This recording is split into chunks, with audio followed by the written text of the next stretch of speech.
DJ and PK, it's 97.5, the KSL Sports Zone. The Masters begins Thursday morning. PK, you done your homework? You ready to make your picks? No, I shoot from the hip. That's what you say. But you got an idea. Because then I say somebody, and you're like, oh, I was going to take that guy. All right. Why don't I just think of it? I got some guys in mind, but they're the usual guys. I got maybe one or two guys that are different. Well, you know, the thing about Augusta is the last 6-7 years, I think it's been all top, well, with one exception, all top 10 golfers in the world. So, and even then, I think it was 14. So this has not been a tournament where people have come from up the track, as you like to say. Yeah. I mean, there's a lot of pressure on these guys to perform, and they put it on themselves too. I mean, you see it. You see what it means. A guy like Rory McIlroy, when that thing happened last year, and it's an emotional and it's draining, and it takes a lot of mental effort. I remember the thing that will stick with me with that Nick Faldo interview, and we can talk to Bob here a second. He said you got to be an 8 out of 10 in so many aspects, but in the mental aspect, you got to be a 10 out of 10. All right, let's bring in Bob Casper. But first, you know, Bob's a big deal, so he gets an open. This 2026 Masters Update live from Augusta is brought to you by Copper Rock, where the pros play on 97.5, the KSL Sports Zone. Bob, good morning. How glorious is it at Augusta National right now? You know, it's pretty nice right now. It's a little chilly compared to the last couple of days and the days going forward for tournament days. But you know, it's going to be right around 68 to 70 degrees today, and then it's just going to get warmer on the weekends. It's going to be in the low 80s. Yeah, they're saying no rain at all this week, right? None. Yep, the forecast is glorious. So how fast are the greens when the forecast is glorious? They are fast, and they get faster. I don't know. They're probably going to be 12, 13s. And if you're going downhill, they're probably going to be about 16 to 18. Well, my golf game's always going downhill, Bob, so I know exactly what you're talking about there. I got a question that I've been waiting for 3 months to ask you. Your father had left me hanging. So in January, I went down to the Palm Springs tournament, right?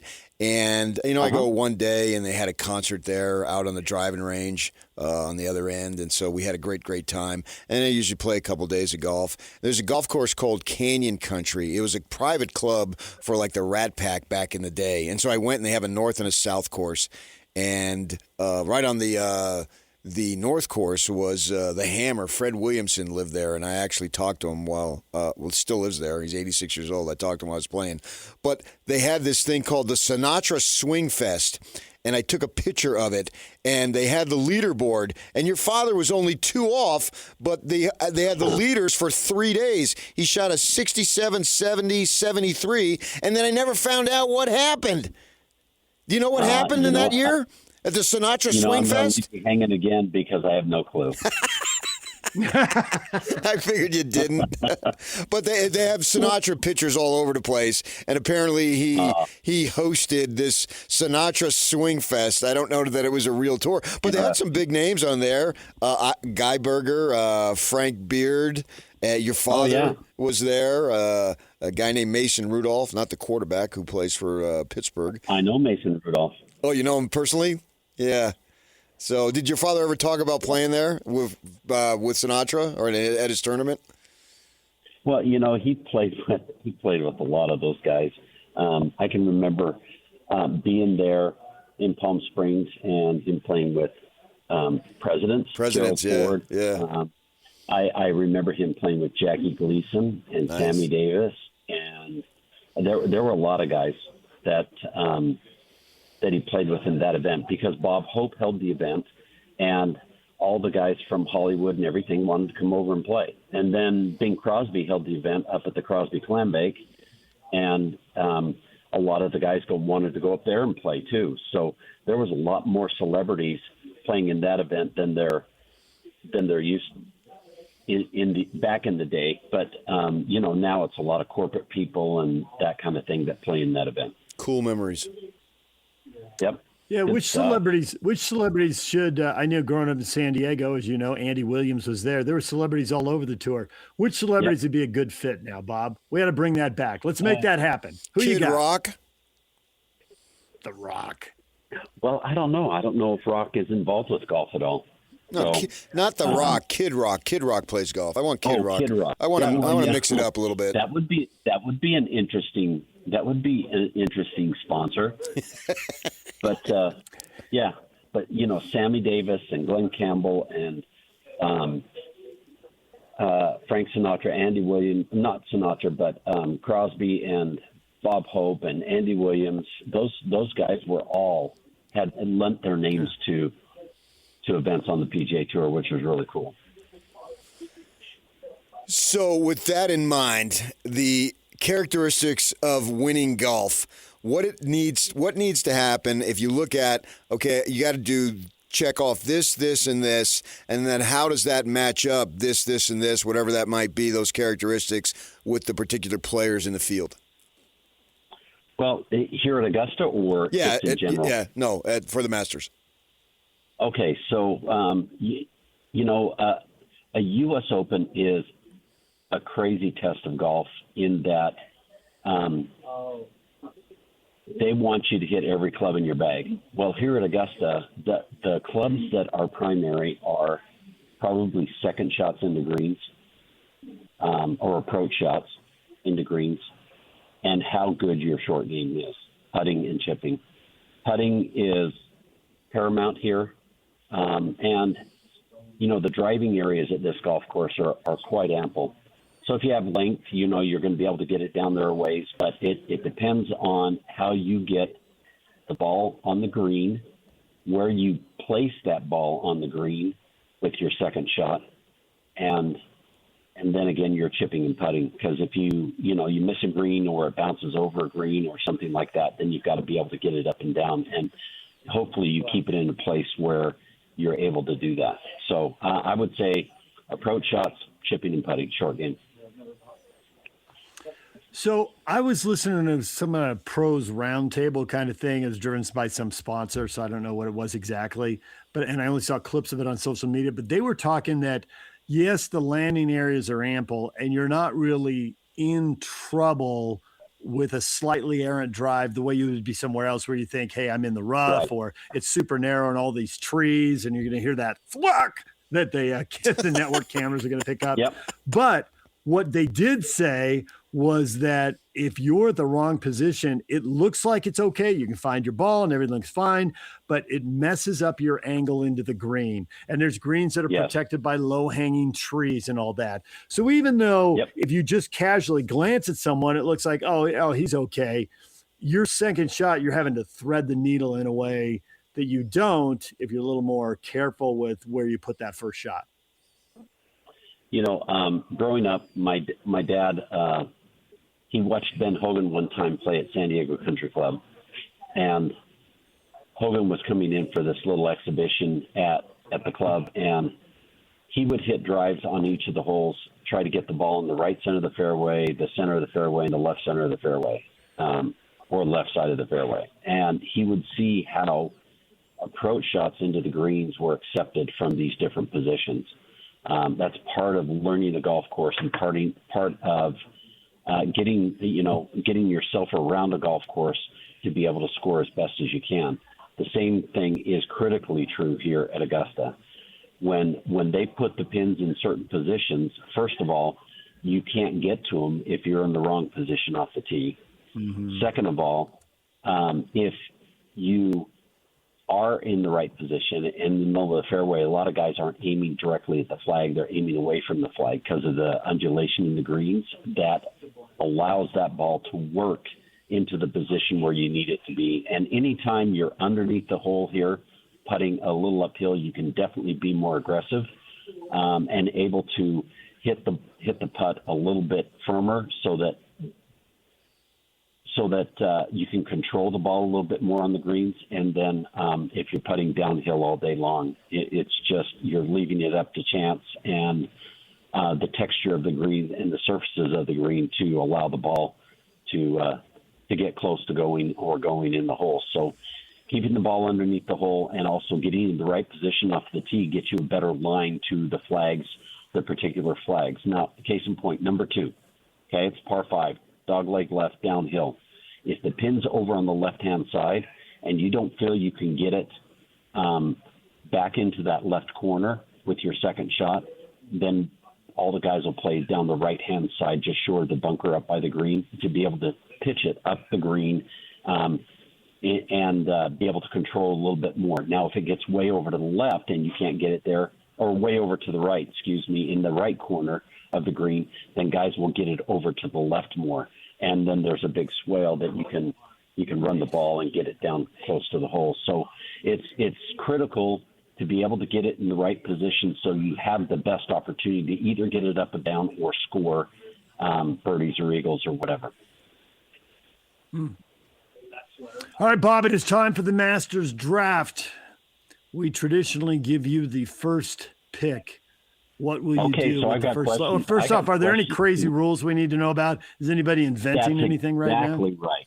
You can only pick one guy once. So if you take Scheffler, you can't use him for the other 3. For the other 3 majors. So you only pick one guy once totally, or only one guy once for the first pick? No, totally. Totally? Yeah, totally. So Totally. Okay, so if I pick Xander Schauffele, I can only have him for this one. No, because you get Schauffele as the territorial assignment.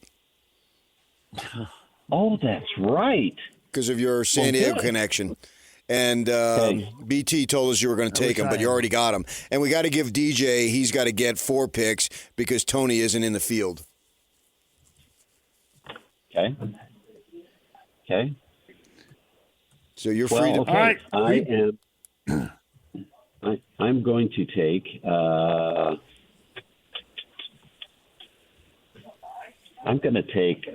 Cameron Young. Bob, I swear to you, that was going to be my pick. I was listening to the Golf Channel this morning driving in, and they were pumping him up, and I'm thinking, that's my guy. Cameron Young, just coming off the win at the Players. That's funny. But this golf course sets up for him because he's a long hitter, hits a high ball, and I think Cameron Young will have a great event this That's time. exactly what they were talking about on the Golf Channel on the Sirius radio this morning. Oh, that's funny. That's good. I'll take Ludwig Oberg. He has had 2 good tournaments. He's finished 2nd. He's finished 7th. He's got a little more knowledge of the course now. He's been through it before. This is it. I'm gonna ride him like PK was on DJ forever and ever. Okay. I'm doing the same thing. I'm just going to keep picking Ludwig. Well, now I can only pick him once, but he doesn't do as well in the other majors. This is the one that he really seems to shine in. Yep. He seems to shine in this one, huh? Okay. Oh man, I had Cameron Young in my heart, and now it's just been ripped. I was young at heart, and now it just got ripped from me. I've plucked him out of your heart. You did. Okay. I'll go with Fitzpatrick then. Natty Fitz, huh? I got him once, maybe he can come back. Okay. All righty. You know what? This guy's finished 5th and 6th the last 2 times he's played here, so I'm saying Bryson. Yeah. Oh, doggone it, Bob! But now he can't use him for the other 3. This is a marathon. It's not a sprint. I know. But that was still my pick. All right. I am going to go. I don't know. I should do him. I got to save him for another tournament. So we're never going to get a shot at Schauffele. He's going to have him all year long. He's had him for the last several years. Yeah. Do you have John Rahm? I got Rahm, and you have Tony, but now Tony's not in the field this one, so you get an opportunity to get a 4th pick. Okay. Let's go. It feels like a reach this early. This is a bad idea. I shouldn't do that. I gotta. Come on. I'm getting old here. All right, I'll go Tommy Fleetwood. Fine. Ooh, that's a good one. Fleetwood. I thought I could get him in the next round though, but I'm getting rushed here, so we'll go with Tommy Fleetwood. I'll go with Matsuyama. That was the other guy I was thinking of. Yeah. Okay. Good call. Okay. Let me see. I'm gonna go with a first timer. Yeah. And I'm gonna say Chris Gotterup. All right, that's good. He's hot. Yeah. I'm gonna go with the first timer too. I'll let you know.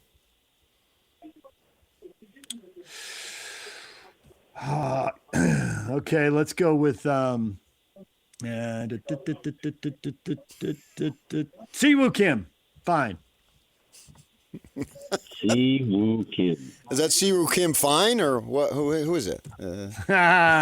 Funny man. I'll take another first timer, Corey Connors. Corey Connors. I like that. And then Bob, who'd you take in your third round, Bob? He took Gotterup. I took Chris Gotterup. Gotterup, yes, right. Okay. Yeah. So you get another pick since Fino's not in the field. Now I get one more stab here. I get one more. Well, why don't you go Koepka since you're buff now that you lost the weight and Koepka's buff? I was going to save him for another tournament because I don't think he does well. Yeah, but you don't have to. He's your territorial pick. You're two buff guys. Oh, he's my territorial pick? Yeah. All right, Brooks Koepka is my territorial pick. We'll do that. All right. And PK, you have Rom for territorial pick? Yeah, I got Rom because he went to SU. Gotcha. Okay. Okay, there's our picks. We'll send them to you guys, and we'll see how this works out. Okay. I like it. Bob, thanks for joining us. We will talk to you again later this week. Okay, buddy. All right, thank you, Bob. All right, hey, it's time to qualify a golfer right now. Let's do it. Let's find out. Who will it be? Copper Rock Masters giveaway. Caller 12 right now, 801-575-ZONE. And you'll be assigned a player in the field at the Masters this week, top 25 and the field. If your golfer wins the Masters, you'll win 18 holes for two at Copper Rock Golf Course in Hurricane and a $100 gas gift card. It's brought to you by Copper Rock, where the pros play. Call right now, 801-575-ZONE, 801-575-9663. Coming up, Tim LaComb, jazz analyst for SEG Media. The news about Rob Wright into the transfer portal. We'll get Tim's thoughts on that. Stay with us. Just a bunch of guys sitting around and talking sports. This is Scotty G and Friends. Just a bunch of guys sitting around and talking sports. This is Scotty G and Friends. Tony Jones from The Athletic. When you get blown out at home by a team that lost 16 in a row, I applaud that lack of effort. That was impressive by the Jazz. The lengths that the Jazz are going to pull this off and to make sure that they keep that pick. I got to say, this is the best front office in the league at this point. I'm all in. Because they're going to keep their pick, all right? They're going to get a top 5 pick. Listen, you ready for me to get wild on here? Let's go. I'm going to get wild on this show. Let's do it. If the Utah Jazz get A.J. DeVancer, they're winning an NBA championship within 3 years. Lloyd, you rolling on that? Lloyd's got it. Lloyd, you got that? Wow. Catch Scotty G and Friends weekdays from noon to 3 on 97.5, the KSL Sports Zone. Joining us now is Tim LaComb. Tim LaComb, good morning. How are you? What's going on? Yeah. Did you hear the news about Rob Wright? I did hear the news about Rob Wright. It just came across. I crossed that this morning as I perused the news. Yeah. I am, shall I say, not surprised. I'm just wondering. Go ahead. Yeah, finish your thought. No, you finish your thought. No, I was just going to say quickly. I just, after watching everything at Baylor last year, and that's the one thing everybody here was celebrating the kid breaking a contract, being dishonest with the school there. Mm-hmm. And you just have to stick that away and go, well, is it going to happen here? And I don't know for sure, is this posturing, for more money? We don't know the full extent, but I will say that if it's true, I think it actually could be a good thing for BYU. Rather than hit up on the individual thing, let's go big picture about BYU recruiting.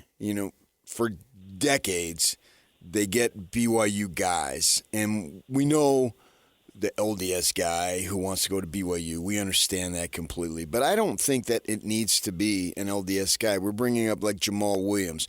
Jamal Williams, to me, seems like a BYU guy, right? He's around the football program. He bought a house in the area. He made a lot of money for playing professionally, right? So you got all that stuff going on there. With that in mind, just the recruiting strategy, they tell you, the church leadership says BYU is different. And we understand to a degree, certainly it is different, right?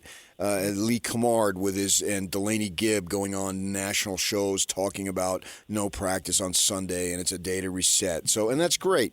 No problem there.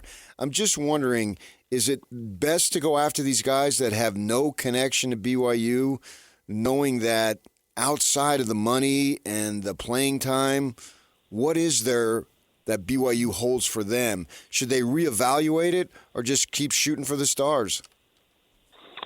No, I like the fact that they're going out and getting guys that can really play. And, the fact that with the new shift in the landscape, BYU is technically in this new landscape a blue blood because every single really big name seems like BYU is somewhat attached to it. So I love the shoot for the stars mentality, but I think over time, I think you've got to develop some scrutiny in regard to motive, in regard to end game, in regard to, is this guy here just for a year to get as much money as he can and then go play the game somewhere else? And I think, one of the easier things always has been to determine somebody's athletic ability and skill level and that sort of thing. One of the harder, more difficult things is to read the heart and the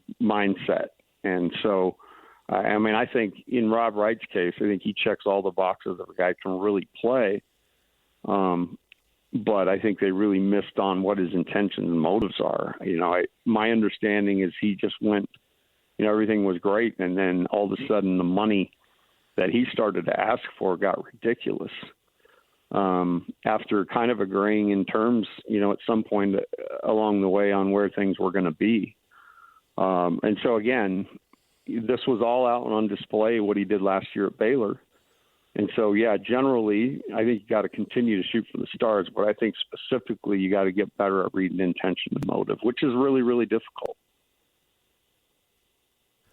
Deion Sanders, famously at Colorado, didn't want to go out and do a bunch of recruiting, sit in a bunch of living rooms. And it seemed like the model was changing, and he was ahead of the curve. I've heard other coaches say recruiting has really changed. But what you're talking about, don't you have to go old school? And do you have time for that in the transfer portal? Or is that something you can only do when guys are younger? I think it's something you've got to kind of keep a chart on. But, again, it's easy to fake who you are. Look around the world today. People are who they are, and they go outside and become somebody else for about 8 hours and go home. And so that is the more difficult thing. Geez, I think thanks, Tim. What's that? Thanks, Tim. Well, no, you see the news. You see the news. It's more often than not. So it's difficult to read heart. And that was so hard to put together championship teams. Back in the day, we had, different types of options, but for us, one of the big differentiators was, did they win? Did they win a state title? Yeah. It's not hard to talk to a coach and find out, they look you in the eye when you talk to them. They dismiss you. Do they build their teammates up or tear them down? It's all stuff you can see, but sometimes the glamour of what they can do on the court supersedes, and you think, oh man, I can make them a better this or that. And that's really, it's easier to change a guy's ability to shoot free throws than it is how they treat people. Yeah, I can tell you, my wife told my mother-in-law, "Don't worry, I can change him," and it turns out my mother-in-law was right. Were you a bad free throw shooter? No, it's just that. You're talking about the person part. Okay. No, I was not going to pass the ball. That's the thing. Oh, I got you. Yeah. Selfish. Very selfish. Mm-hmm. It was me, myself, and that's what I. As long as I got mine, I didn't really care if you got yours. And it hasn't changed a whole lot for that matter. So. Well, I've experienced a completely different PK. I know you like to put this hard edge exterior, but those late night check-ins have meant a lot, buddy. Jeez. You're the second guy who's basically told me that in a week. No, I appreciate you. I know you have a mantra, both of you guys, but two of the best dudes I've met since I got out of coaching, I really got to know. So with that in mind, if he leaves, then you just go in the transfer portal because they've got to field a competitive team, right? Kevin Young came in, and I appreciated that opening press conference. DJ was sitting right to my left, and we were there. And you were there, too, as a matter of fact. Yeah, I was there. Yeah, I remember. Yeah. I actually ended up talking to your wife way more than I talked to you at that one. She's way more interesting. Yeah. It's the first time I had a real in-depth conversation with her. And a lot of high rollers were there, and Danny was there, and blah, blah, blah. And Kevin is out there. I don't want to say saying bombastic things because he was setting the standard. And I remember Dave Rose at his opening press conference years ago. I was there, obviously. I was a beat writer at the time, saying, Final Four is the goal. And I got no problem with that being the goal. It should be the goal, of course. And with that in mind, if Wright does leave, then you're going to have to go back into the portal probably, and then you end up doing as Duke, the bluest of the blue bloods, basically. And you look at Michigan, this year 5 transfers, right? And I'm concerned is once you put your toe in there, before you know it, you got your whole body in there, and you got to do it year after year. And is that right for BYU? If they win, yeah, sure, it is. I get it.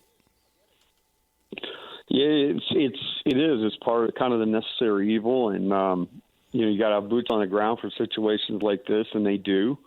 I think Justin Young, Kevin Young's brother, who's on staff, is the personnel, basically the recruiting coordinator. I would say that he is as good at recognizing guys that can play, and has been in the game a long time, just not college, but in other facets. So I think that will be the next step now to replace Rob. And I think as they do that, I found it very difficult to watch Rob Wright play basketball. And I know he made shots and all that, but the air of I'm going to do this and you're going to watch over and over and over again when, I even tweeted about it sometimes, play 38 minutes and have no assists. Yeah, that happened. Guard. That literally happened. Stuff. No, it happened. And then, sometimes you'd let it off the hook and you get 2 or 3. But it was not conducive to winning big. And I think, you look at the Jazz this year, they will, in a down year, but a culture piece that I think has been important. They're going to have more assists than any Jazz team in history. And Coach Hardy's thing, play hard and pass. And they've been at a disadvantage for a myriad of reasons. But the bottom line is the one area that is really important to winning is being able to trust each other. And I think assists are a part of that. And, BYU down the stretch, to me, it was a Rob Wright, and I got no issue with A.J. Devontae having the ball in his hands, but it was there was a reason other guys weren't making shots because they weren't getting any. If they got to go in and replace Rob Wright, do you think they need to replace with a bigger player? One thing we're seeing with the Jazz is they build this roster, and we know that there are people who have influence at both places. Similar thinking, you want to be a bigger team, and the Jazz are lined up with 3 7-footers plus Ace Bailey, and if they're lucky enough to draft Devontae, they will be big at every position on the floor. It seems like. It'll just be a gigantic team, and if you've ever been in a basketball game playing against guys who are 3 to 6 inches taller than you, it gets pretty difficult pretty quickly. Is that a direction they ought to go? Well, positional size kind of fits hand in hand with positionless basketball. I think the ability to, like you talked about the Jazz, and in any game next year that they choose, I mean, most of the time they're going to be bigger and more skilled in that position. You look at a Jaren Jackson, Lowry Markkanen, Ace Bailey. They're, most nights they're going to have an advantage, and so inherently the Jazz can literally just play through those guys and beg the other team to bring a second defender, and you're off to the races. So that's one of the best ways to do that. And yeah, I think if you're going out to look, you certainly are looking for the best fit. But in today's game, positional size, if you could go find a guy like Wagler at Illinois, put a 6'6" point guard out there on the floor, you're definitely changing things. So BYU will be, they'll be on it. But at the end of the day, make no mistake, this was all 100% about money. Yeah, I know it's easy to criticize, but if you're going to get more money and you have no connection to BYU outside of money and playing time, go. Yeah, no, I'm with you in this day and age, but know what you got, right? Know your hand. Well, if somebody's willing to pay it, then that's your hand. And BYU was willing to pay it last year. I'm talking more on the BYU angle. Right. I think you got to play the game. And there's no, to me, I think this is actually a positive thing in the long run. It'll be painful in short term. But I think BYU has a better chance bringing a new team in next year and not have to basically defer to what Robs does out on the court. Yeah, I think we got your thoughts on him and the way he played, and we appreciate you saying them. Add more size, be a better defender, and be willing to pass the ball. There's some boxes that need to be checked. Correct. All right. Tim, we'll leave it right there for now. We appreciate it. We talk to you every week right here on The Zone, and have a good week. We'll talk to you again. Are you guys on the moon? Just me. Did you go with Artemis, or because it sounds weird today, but it's just me. There's technical gremlins I don't understand, but okay. But you are on this planet, right? I am. You're not making a re-entry with Artemis. Okay, just making sure. Well, he may be on the moon, but I'm on Uranus. I always thought you were my Venus. I'm your fire at your desire. I knew you'd go there. Goodbye. Yeah. All right. Thanks for that, Tim. Ben Jacobson, Utah State men's basketball coach. The new guy in Logan is going to join us at 9 o'clock. Stay with us, DJ and PK. It's 97.5, the KSL Sports Zone. It's a Win Tickets Wednesday. Caller 12 right now, 801-575-ZONE. Wins a pair of tickets to see Weezer, The Gathering, with special guests, the Shins and Silver Sun Pickups at the Maverick Center, September 15th. DJ and PK, we're going to talk with the new Utah State basketball coach. Ben Jacobson's going to join us in our next segment. We just talked to Tim LaComb. And the question of the morning, PK, what is the recruiting strategy going forward for BYU? How much should they be worried about continuity? How much do the one-and-done guys help?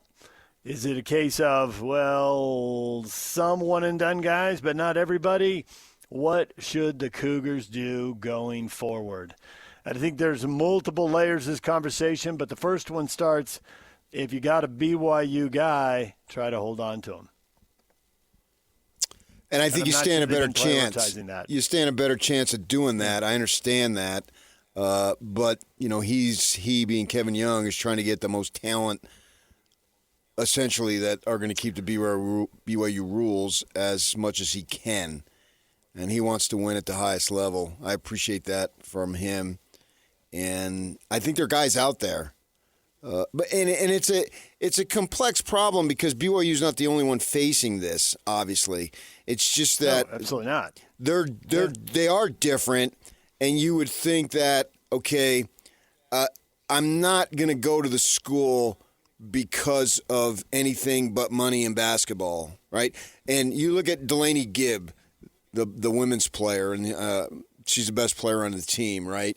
And so she was on some, we were talking about it yesterday, Fox and Friends, I don't know, it's some morning show or some national show, and she's talking about, that's what makes me want to come to BYU because of the no Sunday play and the opportunity to reset that day. And that doesn't even have to be on a religious aspect. For her, it is a religious aspect. Majerus and I always agreed with him. He was always against playing on Sundays because he was saying that was the one day a week that the, quote, student athlete could be a student, didn't have to be an athlete. Well, then they changed that, and they were playing on Sundays, right? I covered games on Sundays for the Utes. And so you go to BYU, and that means something to her. And I assume that meant something to Saunders and so forth. And if that doesn't mean anything to you and you're just there for the money and the opportunity to be developed by a former NBA coach, then it just seems to me that you'd be more willing to leave. There wouldn't be that emotional pull. It's just a transactional thing. And is that what BYU wants to do? If they can do that and be successful, a la Michigan, which had 5 transfers this year, and they won the whole thing, then go ahead, have at it. That's great. I'm just not sure that's in BYU's best interest that they can do that year after year, because once you go down that path, I don't know that there's ever turning back. Now, they're probably going to have to go in the portal this year to get a point guard. And do we say this next year? Kevin Young has had 3 point guards, basically, Hall, Yegor, and Wright, and all of them just stayed one season.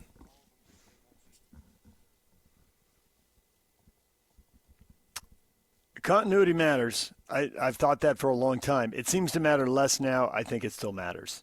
I think one of the things you're going in the portal every year, are you going in the portal every year and are you getting a freshman or a sophomore, or are you going in the portal every year and trying to get juniors and seniors?